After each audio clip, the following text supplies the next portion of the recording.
গরম শুরুতেই এতটা বেশি গরম দিচ্ছে যে পুরো গরমে আমরা কি করব সেটা নিয়েই এখন মাথা ব্যথা। তো যাই হোক, বাইরে গিয়েছিলাম আর এতটা রৌদ্রের তাপ যে বাড়ি এসেই ওই যে কিছু ঠান্ডা খেতে ইচ্ছে করছে। তো নর্মালি তো বাড়ি বলতে পারো ওই যে লাসি, কোল্ড ড্রিঙ্কস এইসবই খাওয়া হয়। তো বাড়ি একটা ক্যাম্পার বোতল আছে, তো ভেবেছি চলো আজকে মকটেল বানিয়ে খাবো। তো মকটেলের মধ্যে কি বানাবো, তো ভেবেছি মজিতো বানাবো।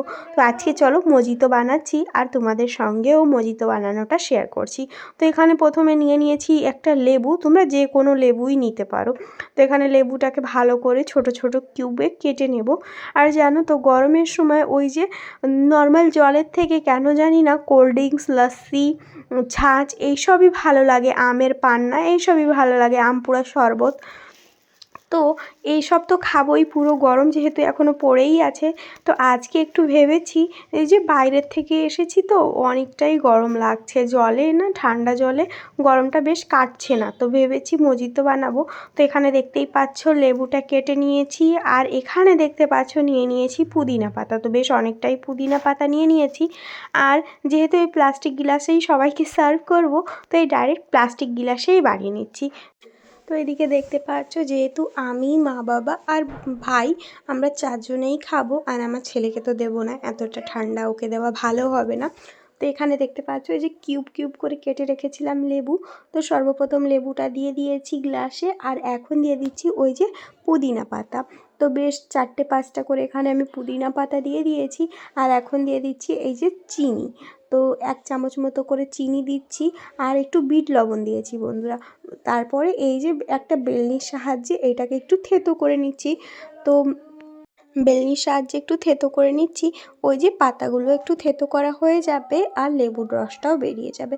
তো এখানে দেখতে পাচ্ছ কিছু বরফের টুকরো দিয়ে দিচ্ছি। আর এখানে সব কয়টা গ্লাসেই আমি 4-5টা করে বরফের টুকরো দিয়ে দিয়েছি। বেশি বরফ দিলে না ওই যে কোল্ড ড্রিঙ্কসের স্বাদটা পাওয়া যায় না। তো যাই হোক, এখানে বরফের টুকরোগুলো দিয়ে দিয়েছি। আর এখন দিয়ে দিচ্ছি এই যে আমি একটু চিয়া সিড ভিজিয়ে রেখেছিলাম, তো চিয়া সিডটা দিয়ে দিচ্ছি 1 চামচ করে সব কয়েকটা গ্লাসে। আর জানো তো আমি দেখেছি মজিতোয় না চিয়া সিড দেয় না, আবার কিছু কিছু জায়গায় দেয়। তো আমার কাছে যেহেতু ভিজানো ছিল তা আমি এখানে দিয়ে দিচ্ছি, তোমরা চাইলে এটাকে স্কিপ করতে পারো। তো এখানে দেখতে পাচ্ছ চিয়া সিড আমি এখানে দিয়ে দিয়েছি। আমার কাছে নর্মাল কোল্ড ড্রিঙ্ক থেকে এই মজিতোটা খুবই ভালো লাগে।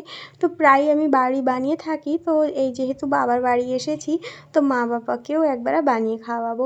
তো এখানে ওই যে স্প্রাইটের জায়গায় আমি ক্যাম্পা ইউজ করেছি, তোমরা চাইলে স্প্রাইট বা সোডাও ইউজ করতে পারো। তো এদিকে দেখতে পাচ্ছ আমি এখানে এই যে সব কয়েকটা গ্লাসে কোল্ড ড্রিঙ্কস দিয়ে দিচ্ছি। আর দেখতে পাচ্ছ ওই যে বেলনির সাহায্যে এগুলোকে থেতো করেছিলাম, পাতা আর লেবুটা ভালো করেই থেতো করা হয়ে গেছে। তো আমি এখানে ভরে ভরে গ্লাসে দিয়ে দিচ্ছি কোল্ড ড্রিঙ্কস। তো এই যে ফাইনালি আমাদের এই যে ভার্জিন মজিতোটা একদমই রেডি হয়ে গেছে। আর কেমন লাগছে দেখতে তোমরা অবশ্যই কমেন্ট করে জানিও। ওয়েট এখনও তো বাকি আছে, শুধু গ্লাসে দিলে কি হবে। এই যে গ্লাসের ঢাকনিটা লাগিয়ে দিয়েছি, মুখটা, আর এখানে দিয়ে দিচ্ছি একটা স্ট্র। এবার লাগছে তো ওই যে মেলায় বাজারে পাওয়া যায় মজিতো তেমনটা লাগছে তো বলো। তো এদিকে দেখতে পাচ্ছ সব কয়েকটা গ্লাসে আমি এই যে স্ট্রটা দিয়ে দিয়েছি। আর এইবারে দেখতে লাগছে একদমই ওই যে আমরা বাজার থেকে কিনে খাই, একদম বাজারের মতো ভার্জিন মজিতো।